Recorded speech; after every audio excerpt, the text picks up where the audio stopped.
Hola, Dios les bendiga. El capítulo 9 del libro de Apocalipsis abre directamente con la descripción del quinto ángel tocando la quinta trompeta con sus terribles consecuencias. Un abismo abierto, un poder demoníaco desatado. La catástrofe causada por el juicio de las 4 primeras trompetas no se compara a la destrucción de estas 3. Y ese fue el presagio convertido en lamento de un ángel que volaba por el cielo, pronunciando un triple mensaje de ayes, uno por cada uno de las trompetas finales que estaban por tocar, anunciando juicio sobre los que moran en la tierra. El apóstol Juan dice en los versículos 1 y 2, el quinto ángel tocó la trompeta, y vi una estrella que cayó del cielo a la tierra, y se le dio la llave del pozo del abismo, y abrió el pozo del abismo, y subió humo del pozo, como humo de un gran horno, y se oscureció el sol y el aire por el humo del pozo. El pozo del abismo se menciona en 7 ocasiones en este libro, y en todas para referirse a la prisión donde las huestes demoníacas se encuentran encarceladas. El abismo abierto emanando humo es la corrupción del infierno contaminando al mundo. Dice que de este humo cayeron langostas a la tierra con la orden de destruir a todas las personas que no tuviesen el sello de Dios en sus frentes. Al igual que Dios protegió a Israel de las plagas egipcias, los creyentes también serán protegidos y preservados de estas huestes demoníacas. En los versículos 5 y 6 dice el apóstol Juan, y les fue dado no que los matasen, sino que los atormentasen 5 meses. Y su tormento era como tormento de escorpión cuando hiere al hombre. Y en aquellos días los hombres buscarán la muerte, pero no la hallarán, y ansiarán morir, pero la muerte huirá de ellos. No podemos siquiera imaginar la agonía de semejantes tormentos, donde por la desesperación del dolor intentarán poner fin a su miseria por medio de fallidos intentos de suicidio.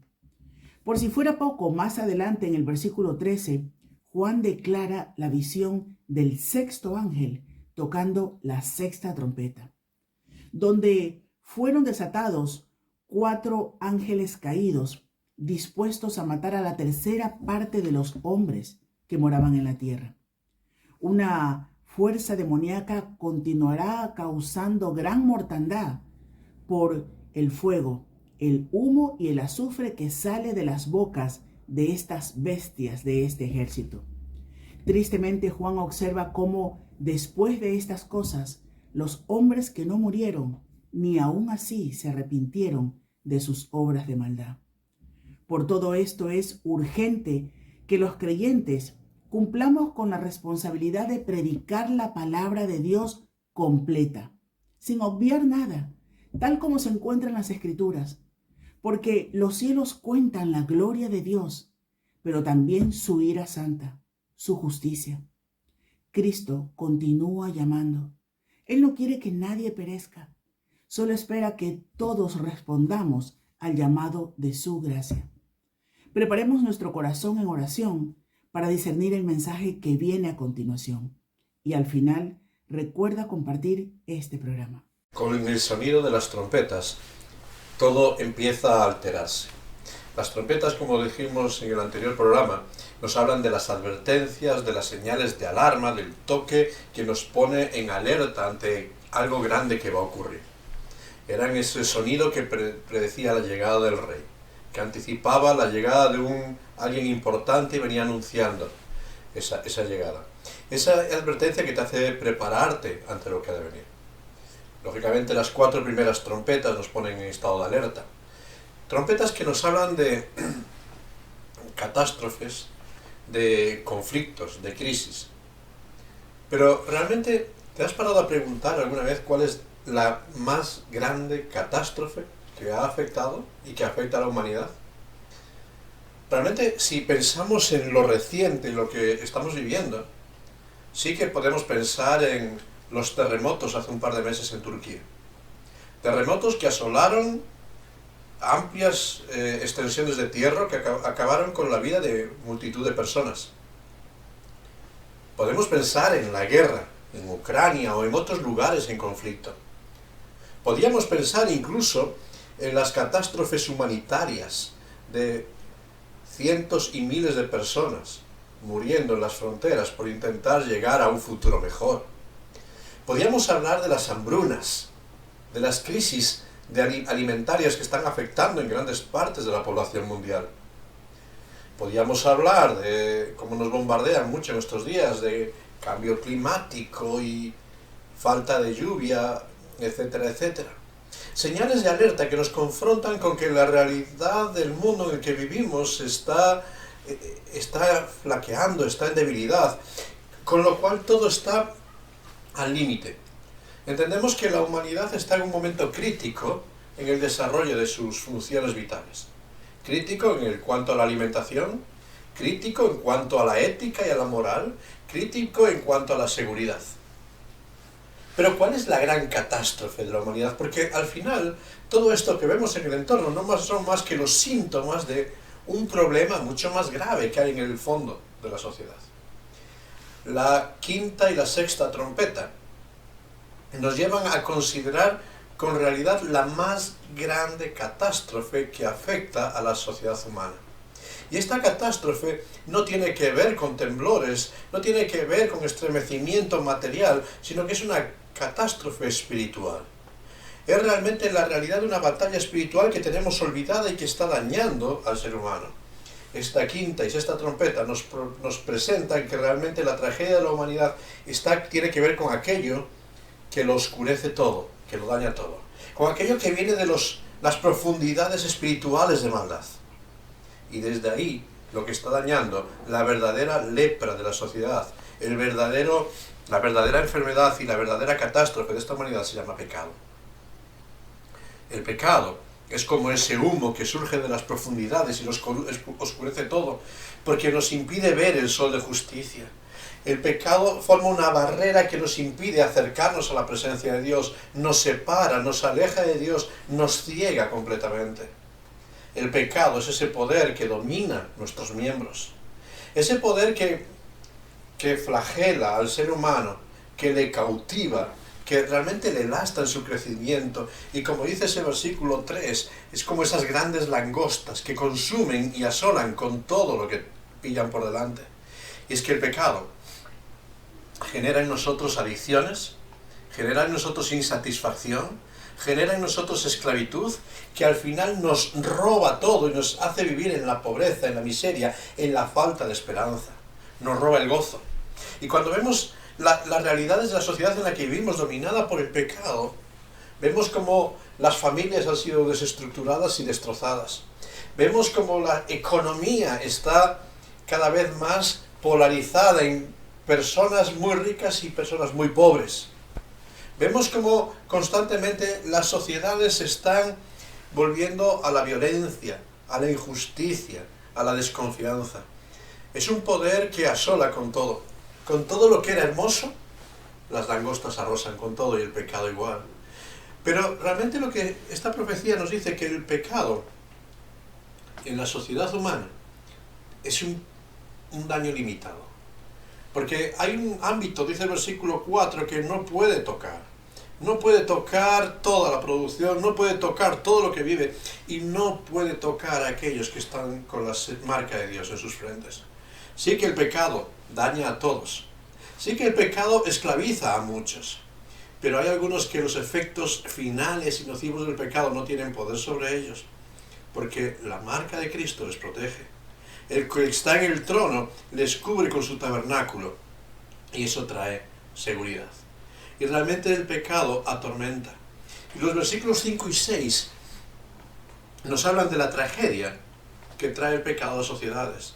Y dice que lleva una imagen de personas poseídas, dominadas, que ansiarán morir, pero la muerte huirá de ellos. Personas que no encuentran salida a la desesperación. Personas que se ven esclavas en sus adicciones, esclavas en su vacío existencial, esclavas en el sinsentido de la vida. Anhelan la muerte. Y realmente esta es la tragedia de una sociedad como la que vivimos en el día de hoy.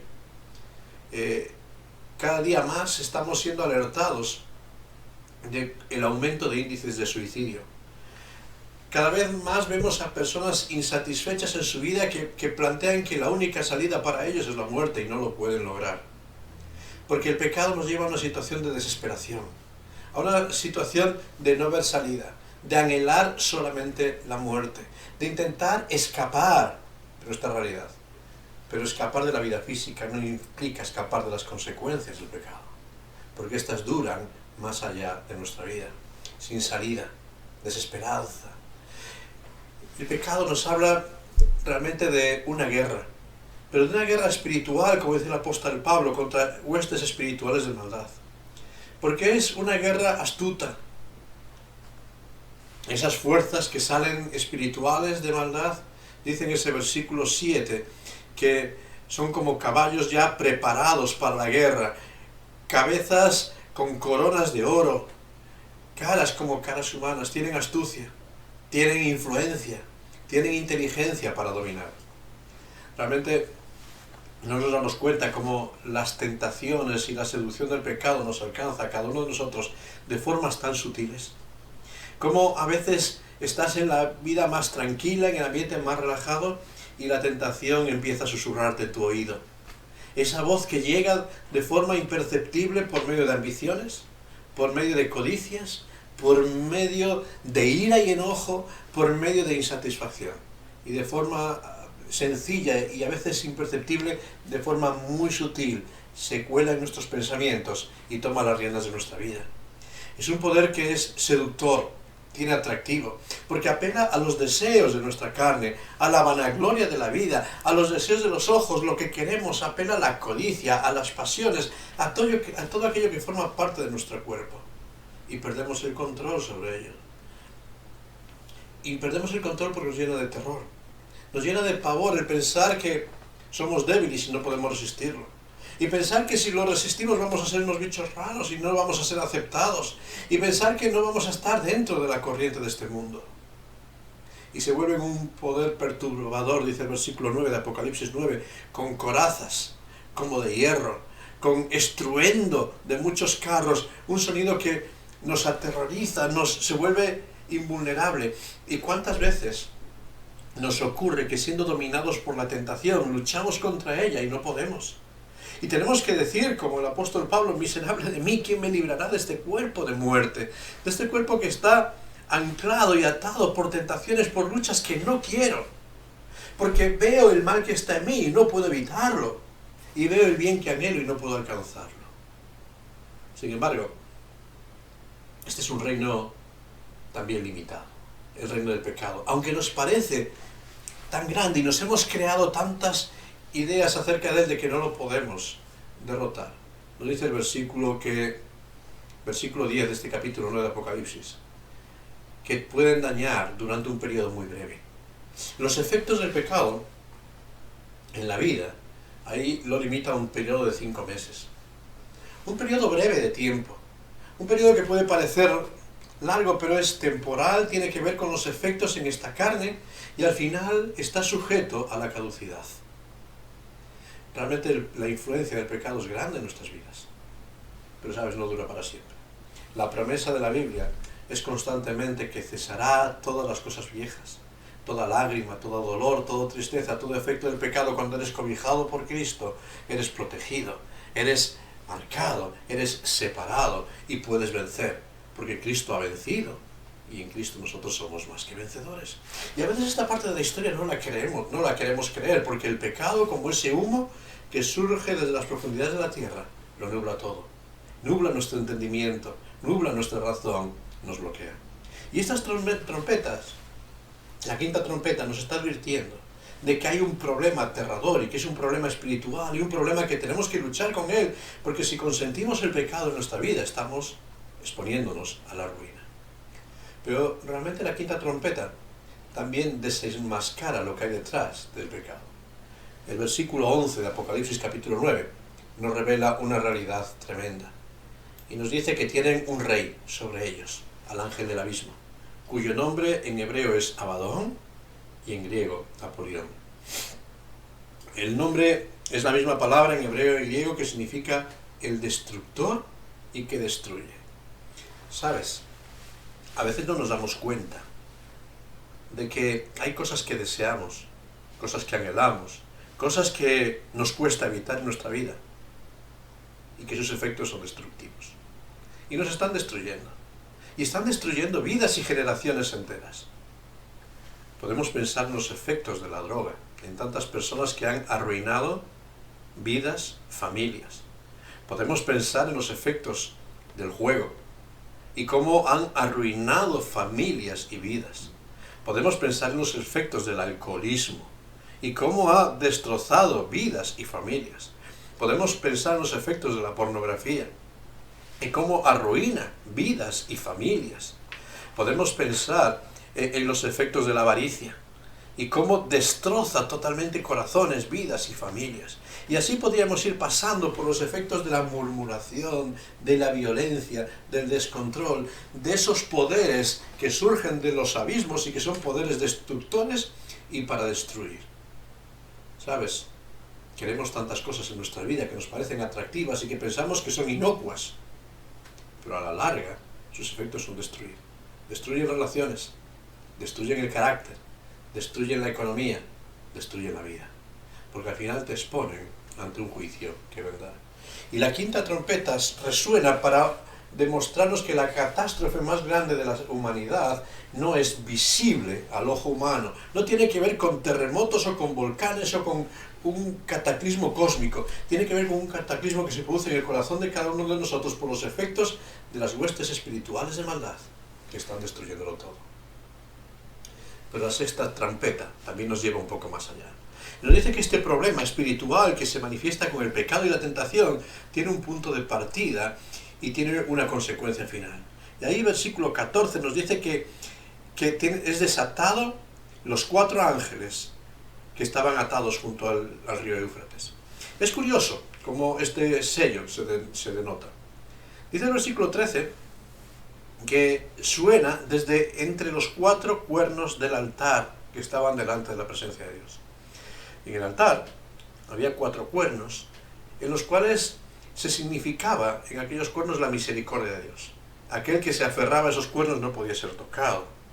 Aquel que se aferraba a esos cuernos buscaba la protección de Dios, el poder y la autoridad de Dios. Sin embargo, en un momento de la historia el ser humano ha vivido de espaldas a Dios. Se ha alejado del altar, se ha alejado de la misericordia de Dios. Hemos visto a Dios como el Dios vengador, cruel, le hemos pintado como el malo de la película. Y hemos empezado a mirar hacia otros lugares.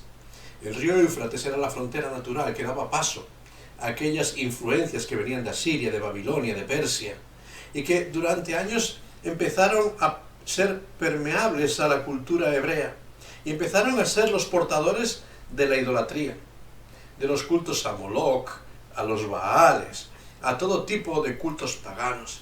Esa idolatría que se va a ver manifestado por medio de todo tipo de conductas religiosas que creen en cualquier cosa menos Dios. Y esto es un poco esa frase que citamos muchas veces que decía Chesterton. Cuando el ser humano deja de creer en Dios, no es para no creer en nada, sino para creer en cualquier cosa. Por eso con frecuencia también decimos que yo no creo que existan los ateos. Hay muchas personas que en nuestra sociedad se califican como ateos, pero no creo que existan. Existen personas que han decidido no creer en el Dios vivo, en el Dios de la Biblia, en el Dios creador, para creer en cualquier tipo de Dios. Ya sean dioses de culturas paganas, ya sean ídolos de madera, ya sean ídolos en forma de ismos, como el materialismo, el hedonismo, la búsqueda del placer, la búsqueda de lo material, incluso como el panteísmo, la búsqueda de la veneración de la naturaleza. Pero al final todos creemos en algo, porque todos necesitamos creer en algo. Y la consecuencia de buscar en la idolatría, en los credos, relegando a Dios, al Dios vivo, al Dios de misericordia, en la consecuencia de creernos los engaños del pecado que empiezan a atacar nuestra vida, es que la muerte toma las riendas de todo. Dice Apocalipsis 9:15 que fueron desatados los 4 ángeles que están preparados para la hora, día, mes y año, a fin de matar a la tercera parte de los hombres. Cuando la idolatría, cuando el paganismo, cuando el rechazo de Dios toma las riendas de la historia, la muerte acampa a sus anchas. Desde hace unas décadas, las sociedades europeas, occidentales en general, han decidido dar la espalda a Dios. Han decidido que Dios no puede formar parte de la vida pública. Han decidido que Dios no puede formar parte de la educación en las escuelas. Han decidido que Dios no debe formar parte de las constituciones. Han decidido que Dios no debe formar parte del pensamiento moral y ético. Sí, si quieres creer en el ámbito privado, pero en el ámbito social, colectivo, público, Dios no puede tomar las riendas. Como consecuencia de ello, hemos dado pauta a todo tipo de atrocidades e inmoralidades. La muerte acampa a sus anchas y se legalizan bajo la apariencia de casos puntuales de piedad, se normalizan eutanasia, aborto, todo tipo de prácticas que llevan a la muerte. Se hace una ética de la muerte más que de la vida. Se desarrollan principios que llevan al ser humano al vacío, a la sensación de insatisfacción y al anhelo de morir. La muerte. Sus efectos terminan siendo incontables en la historia. Su poder alcanza a todos los ámbitos, porque al final la idolatría y los pensamientos sin Dios son incontables. Te das cuenta que en las sociedades que rechazamos y que damos la vuelta a Dios, no es que exista cada vez menos religiosidad, sino cada vez hay más religiosidad. Hay todo tipo de cultos, de credos, de filosofías de fe, de dogmas de fe. Incontable. Ahí nos habla de ejércitos de jinetes de 200 millones. Yo oí su número. Y realmente cuando empiezas a pensar en la cantidad de credos que nos rodean, es un absurdo. Creemos en cualquier cosa. Y ahí vemos realmente un conflicto que se vuelve irresoluble. Irresoluble porque va a afectar a toda la humanidad y va a subir como ese fuego, como ese humo, como ese azufre que llena el ambiente donde se están ofreciendo los sacrificios y donde se está exponiendo al juicio. Realmente las obras de sus manos están puestas en entredicho. Y dice el profeta, versículo 20, que nos lleva a no ser conscientes de la gravedad de las obras de nuestras manos. Nos lleva a no ser conscientes de realmente las consecuencias y efectos de lo que estamos viviendo. Culpamos a todos, buscamos culpables, y el Dios en el que no creemos y el Dios que hemos rechazado de la historia, nos llenamos la boca para decir, ¿y si Dios existe, por qué permite la maldad? Si no permites que Dios tome la rienda de tu vida, estás viviendo bajo las consecuencias de tus decisiones. No es culpa de Dios, es consecuencia de vivir sin Dios. Y al final dice que como los hombres que no fueron muertos con estas plagas, aquellos que aún siguen aguantando en medio del chaparrón de la inmoralidad en la que vivimos, ni aún así se arrepintieron de las obras de sus manos. ¡Qué tragedia! Ni dejaron de adorar a los demonios y a las imágenes de oro, de plata, de bronce, de piedra, de madera, las cuales no pueden ver, ni oír, ni andar. Y ahí andamos postrados y siguiendo imágenes y tallas que Dios prohíbe en su palabra. Y recuerda los 10 mandamientos: no te harás imagen, ni honrarás, ni seguirás estas cosas que no tienen poder. Y sin embargo ahí seguimos. Y seguimos inconscientes y seguimos en el deterioro constante y en el declive, viviendo en la muerte de aquellos que dan la espalda a Dios. Dice, ¿cuáles son esas conductas? Conductas que nos llevan a homicidio, a hechicerías, a fornicaciones, a hurtos. Y fíjate que estas palabras, que a veces las asociamos a cosas muy concretas, tienen que ver con la violencia física, la falta del respeto por la vida humana. Hemos perdido totalmente el valor de la vida humana. Me aterra pensar cómo constantemente ves en noticias a alguien haciendo una masacre por medio de un tiroteo, a alguien empotrando un coche para quitar la vida de un montón de personas, a alguien que decide acabar con la vida de personas en su familia. Hemos perdido el valor por la vida. Alguien que no respeta al nonato, por ejemplo. La muerte. la muerte campa a sus anchas. El homicidio no tiene que ver solamente con aquello que nosotros consideramos, sino con muchas manifestaciones que atentan contra la vida en el día de hoy. Hablamos de hechicerías. Hechicerías no tiene que ver con esas prácticas a veces que se escapan de nosotros, sino tiene que ver con un montón de conductas que llevan al ser humano a vivir bajo los efectos de las drogas. La palabra, la hechicería, es en griego pharmakeia. Habla de vivir bajo efectos de sustancias y producir alucinaciones y estados de ánimo bajo los efectos de todo tipo de sustancias. Y ahí podemos hablar de sustancias ilegales y sustancias legales, que a veces estamos permitiendo que tomen el control de nuestras vidas. Cuando hablamos de drogas, enseguida nuestra mente se va a un grupo de sustancias, pero hay muchas drogas legales en nuestra sociedad que están tomando las riendas. Y no hablo solo de alcohol y tabaco, hablo también de todo tipo de antidepresivos, de todo tipo de sustancias que usamos ya, incluso sin prescripción, naturalizamos en nuestra conducta para aliviar los efectos de nuestras ansiedades. Y vivimos en una sociedad drogada, en una sociedad adormecida, en una sociedad donde no queremos solucionar los conflictos, sino simplemente queremos acallarlos. Son nuestras hechicerías, son nuestras fornicaciones. Y nuestras fornicaciones hablan de la infidelidad en todos los ámbitos de la vida, de la infidelidad en donde no puedes tener confianza en la palabra de una persona, ya sea en la fidelidad matrimonial, ya sea en la fidelidad laboral, ya sea en la fidelidad de los pactos asumidos, donde hoy en día para firmar un contrato tienes que pasar media hora firmando hoja por hoja, ya no vale ni una firma, ya no vale la palabra, ya la deslealtad ha tomado las riendas de todo. ¿Hay fe en la tierra? ¿Puedes confiar en alguien? ¿Puedes depositar tu confianza en alguien que te rodea? Las fornicaciones, todo tipo de infidelidades toman las riendas de la vida humana. Los hurtos.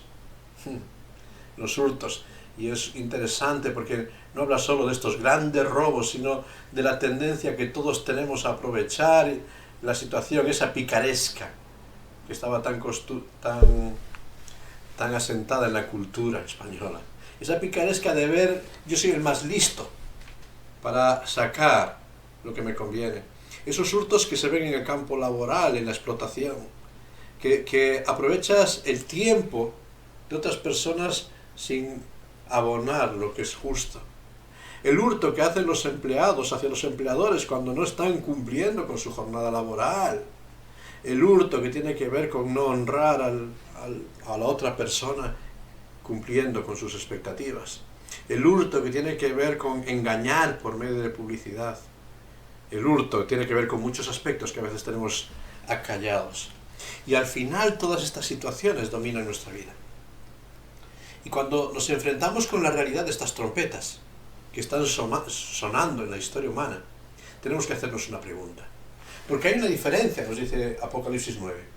Una diferencia entre aquellos que han decidido seguir a Cristo y ser sellados por la obra de Cristo y ser protegidos por Él, y aquellos que no. Realmente el humo que surge de las profundidades espirituales de maldad lo llena todo. Pero uno tiene que decidir, a pesar del entorno, quiero respirar el aire de la casa de Dios, quiero cobijarme en Dios, quiero ser sellado por Dios, o permito que el ambiente de este mundo siga sellando mi vida. ¿Has decidido quién quiere que selle tu vida? ¿Tienes el sello de Cristo que te da seguridad? ¿O tienes el sello del diablo que te condena por toda la eternidad? ¿Sabes?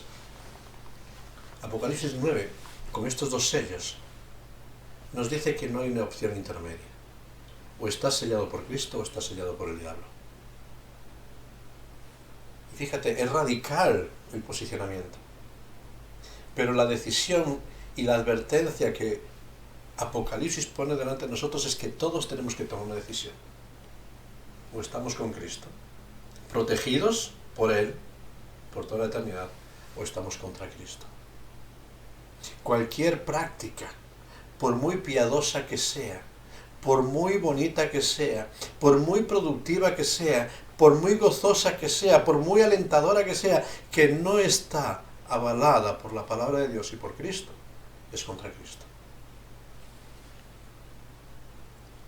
solo dos caminos, solo dos puertas, solo dos decisiones, o Cristo o contra Cristo. ¿Dónde estás? ¿Quién está sellando tu vida? Las trompetas están sonando. La realidad ética social en la que vivimos nos evidencia que el humo del abismo lo está impregnando todo. Pero aún en medio de una sociedad que es hostil contra Dios, puedes decidir. Cristo sigue llamando. Y él dice, el que a mí viene no le echo fuera. Venid a mí, todos los términos de la tierra. Venid a mí y sed salvos, dice el Señor. ¿Creerás en Él? ¿Permitirás que la marca de esperanza sea puesta en tu vida? Que Dios nos ayude, porque solo el sello de Cristo trae esperanza en medio de la gran catástrofe espiritual que afecta a nuestra sociedad. Que Dios te bendiga.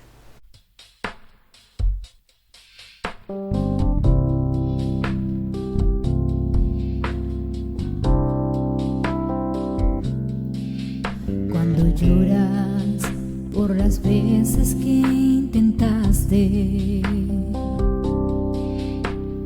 tratas de olvidar las lágrimas que lloraste, solo tienes pena y tristeza. El futuro incierto espera. Puedes tener paz en la tormenta. Muchas veces yo me siento igual que tú, y mi corazón anhela algo real. El Señor viene a mí y me ayuda a seguir en paz en medio de la tormenta. Puedes tener paz en la tormenta, fe y esperanza cuando no puedes seguir.